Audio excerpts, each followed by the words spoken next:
Welcome to Unfettered Speech. And today we have a special guest. Trita Parsi is a founder and executive vice president of the Quincy Institute. Um, Trita was born in Iran and is one of the few experts in Washington, D.C. on Iran that is not paid by the arms industry. So we're very glad to have him on this day. And, we're in the midst of what appears to be total madness and leaders that continually lie to us. What we know is that about 10 days ago, the United States and Israel launched an unprovoked attack on Iran. Iran has struck back effectively with missiles and drones that are apparently striking both Israel and U.S. assets in the region, including ports and radar installations.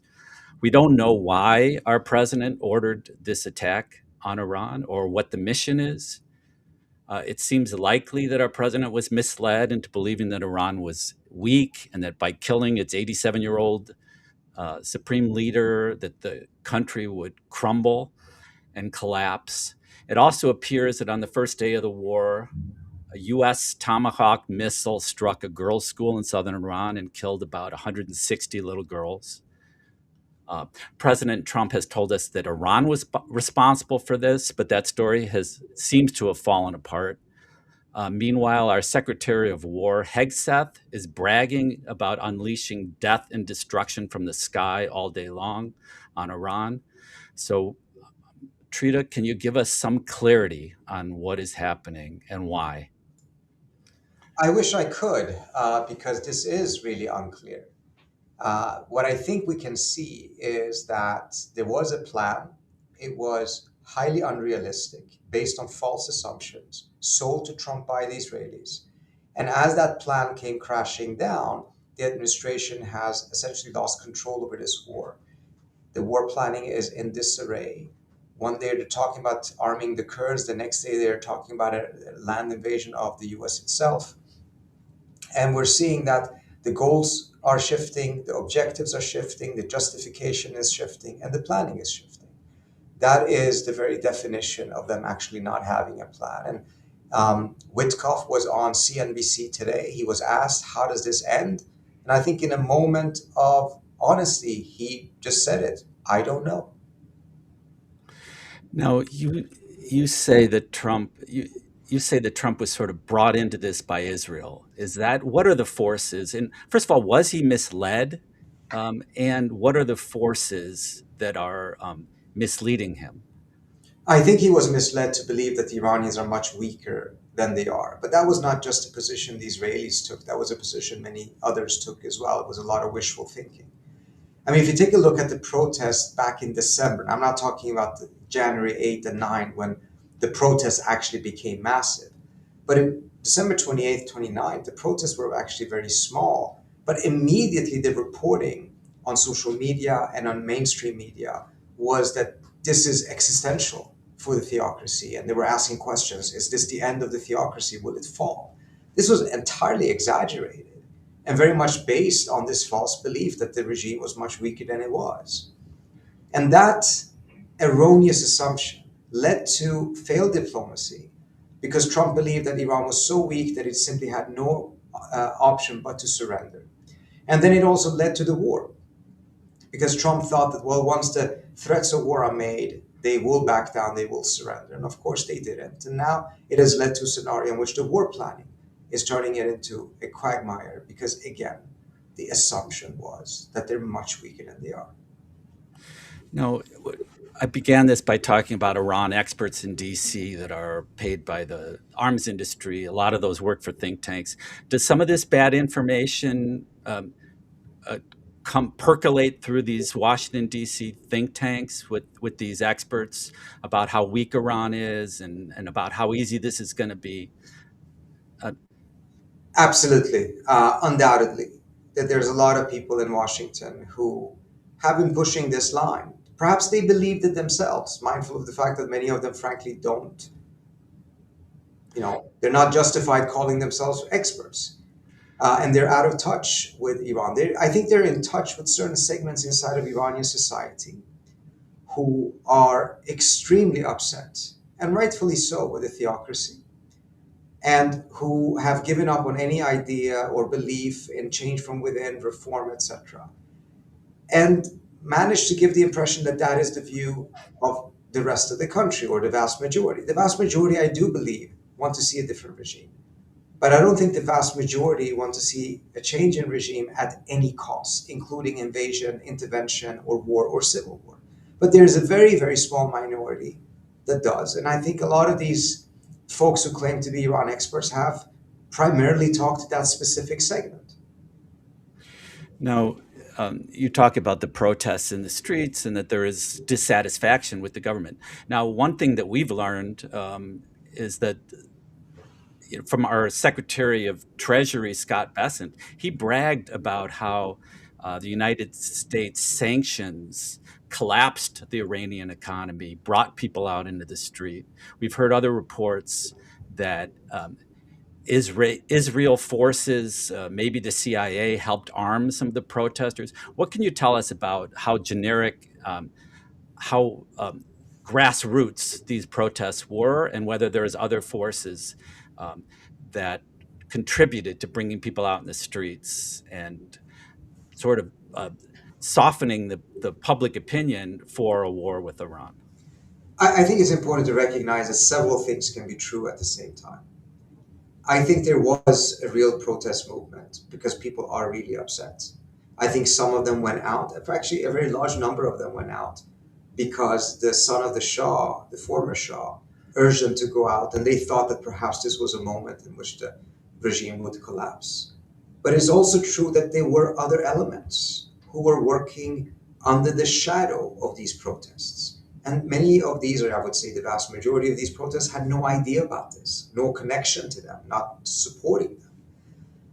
But once these protests grew really large, then we could see that there were elements that were trained, that were armed, that seemed to have come in with a very specific plan, moving in a with military discipline, burning building from building, and that this had nothing to do with the other protesters.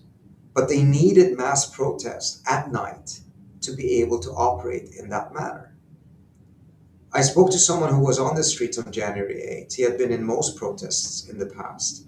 And he said that in 2009, if any protesters were turning violent, everyone else would intervene and ensure a non-violent protest would continue. This time around, he saw these people all dressed in black, clearly trained to do this. And he didn't dare to intervene, and neither did anyone else. Ordinary protesters seem to have been as afraid of this element as they were of the repressive element of the government that was chasing them. So this is a new phenomenon that we haven't seen before, and I think a mistake has been made in thinking that they're all part of the same protest movement. I think they're actually very separate. I think the vast majority of actual protesters were nonviolent, but there was this element inside that was probably supported from the outside. And I think that's more credible now, mindful of the fact that it's come out that the CIA had been training a lot of the Kurdish separatists. And that as a result, that there's a high likelihood that these were people who were trained from the outside, perhaps based on the outside, but were slipping into the country and waiting for a moment like this. And they needed the protests to be at night. Note that the protests were day protests when they first started on December 29th or 28th. They were protests in the middle of the day.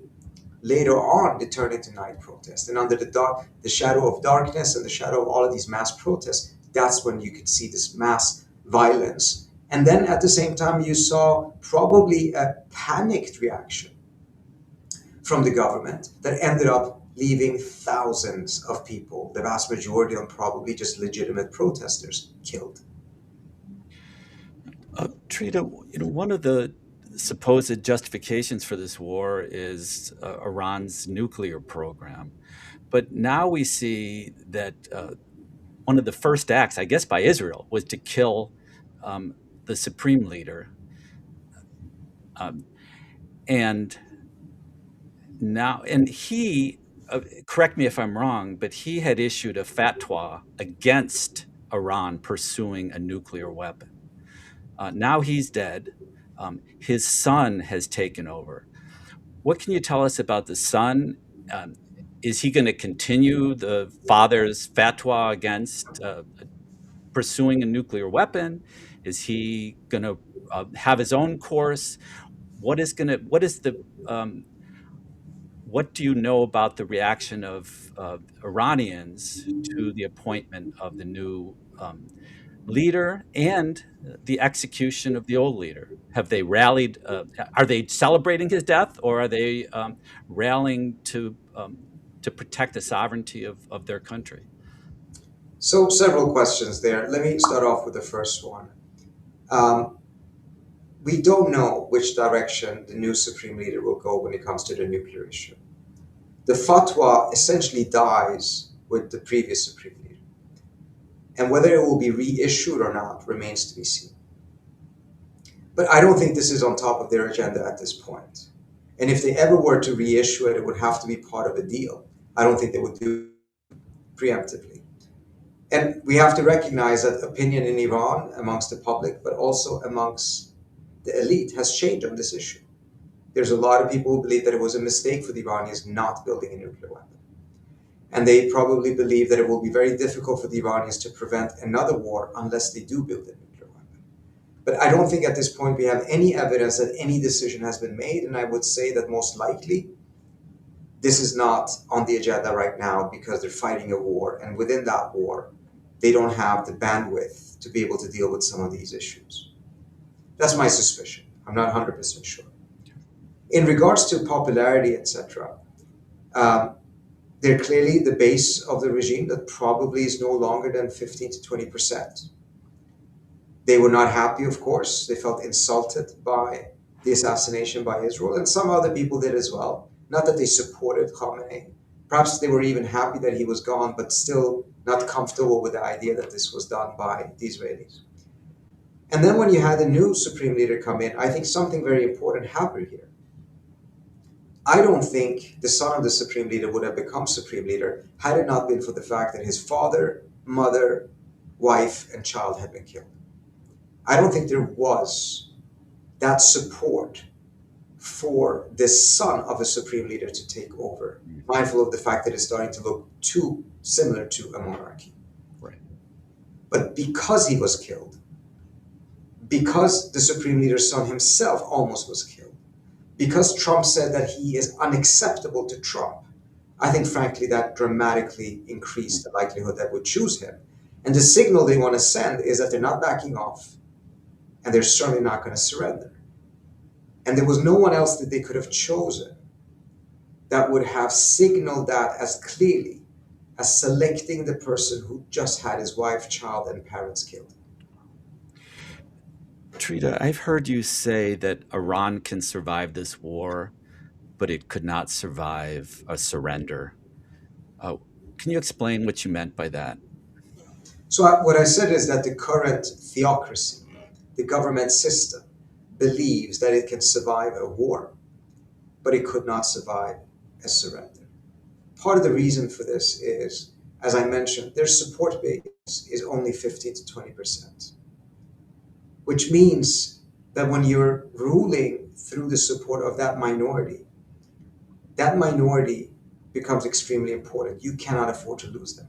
I think their support base probably was closer to 30% 10, 15, 20 years ago. They've lost a lot of that support, which means that the remaining support is all the more crucial. It just so also happens to be that the remaining supporters tend to be the most hardline, the most opposed to any idea of any surrender.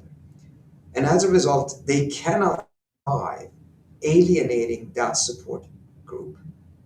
And they would certainly do so if they agreed to a surrender. So that would be suicide for them, whereas war would be very costly, very dangerous. They could lose it, but they could also survive it. It seems to me their calculation is that they can't survive it.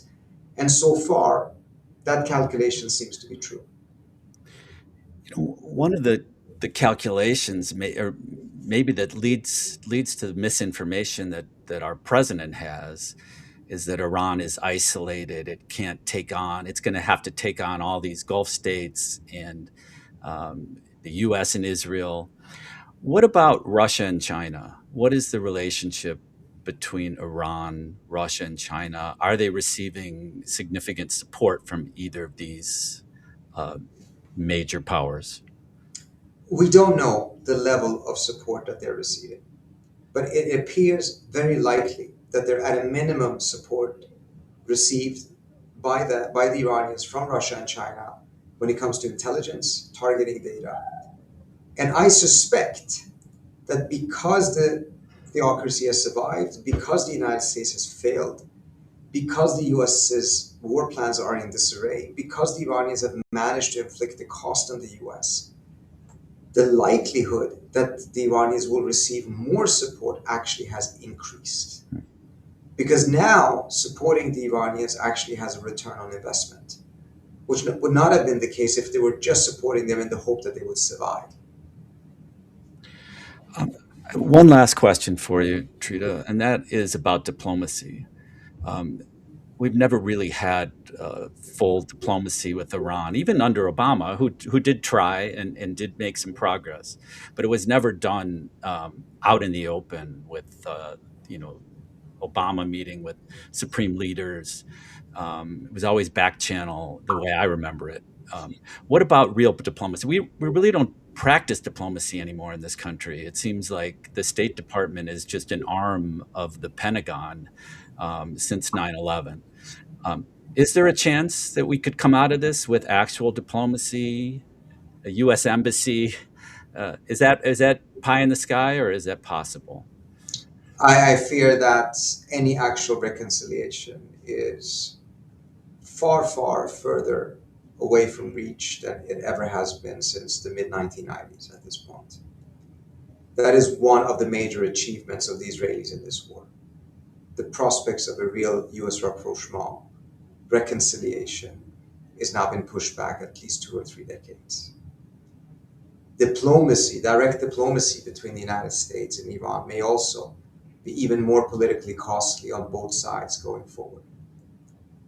It's very difficult for the Iranians to now talk directly to Trump, not that they did so before, but now after he has killed their supreme leader, which in their system is somewhat equivalent of the Pope for Catholics.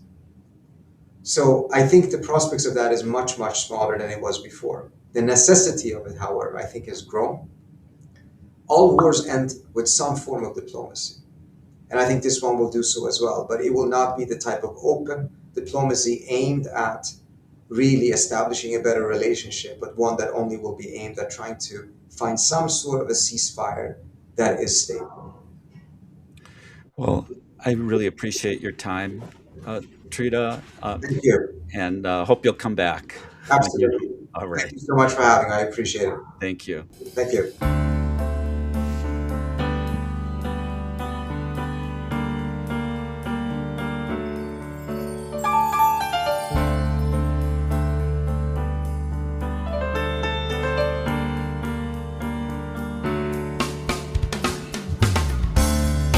Okay, so do I have to upload anything or can I close the